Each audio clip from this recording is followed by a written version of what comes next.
বিশ্বকাপ পর্ব শেষ হওয়ার পর জিম্বাবুয়ে সফরের জন্য ভারতীয় দল ঘোষণা করা হয়েছে, যেখানে শুভমান গিলকে অধিনায়ক করে 15 সদস্যের দল ঘোষণা করেছে ভারতীয় ক্রিকেট বোর্ড।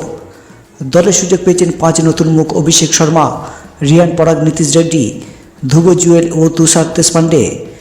বিশ্রাম দেওয়া হয়েছে রোহিত শর্মা, বিরাট কোহলি ও জসপ্রীত বুমরাদের। টি-20 বিশ্বকাপ শেষ হওয়ার পর এটাই ভারতীয় দলের প্রথম সিরিজ, যেখানে জিম্বাবুয়ে সফরে শুধুমাত্র টি-20 সিরিজ খেলবে ভারতীয় দল। 5 ম্যাচের টি-20 সিরিজ শুরু হবে আগামী 6 জুলাই থেকে।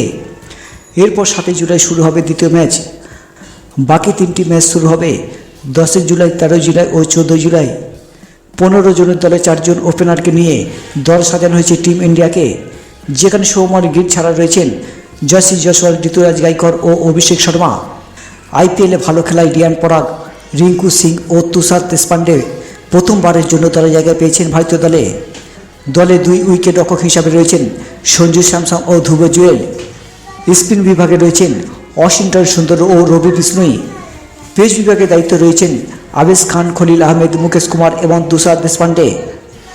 এক নজরে দেখে নেওয়া যাক ভারতীয় দল। শুভমান গিল অধিনায়ক, যশস্বী জয়সওয়াল, ঋতুরাজ গাইকর, অভিষেক শর্মা, রিঙ্কু সিং, সঞ্জু স্যামসন উইকেট-রক্ষক, ধ্রুব জুয়েল উইকেট-রক্ষক, নীতিশ রেড্ডি, রিয়ান পরাগ, অচিন্তন সুন্দর, রবি বিষ্ণুই, আবেশ খান, খলিল আহমেদ, মুকেশ কুমার ও তুষার দেশপান্ডে।